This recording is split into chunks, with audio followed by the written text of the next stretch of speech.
स्वामींना आपण घरात आणत नाही, स्वामींना आपण घरात प्रतिष्ठित करत नाही, स्वामींची प्रतिष्ठापना आपण करत नाही, तर लक्षात घ्या ब्रह्मांड नायकाची इच्छा असते. स्वामी समर्थ महाराजांची ज्यांना आपण परब्रह्म म्हणतो त्या भगवंताची इच्छा असते, म्हणून या सगळ्या गोष्टी होतात. महाराजांचं लक्ष असतंय म्हणून आपण त्यांची सेवा करू शकतो. महाराजांची इच्छा असते म्हणून आपण त्यांना देवाऱ्यात बसवू शकतो.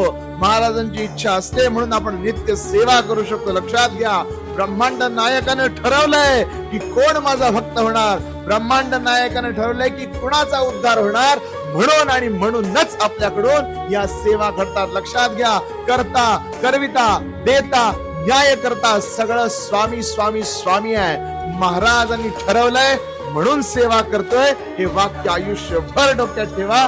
कधीही गर्व, कधी ईर्ष्या, कधी दंभ मनात येऊन स्वतःची सेवा वाया जाणार नाही. श्री स्वामी.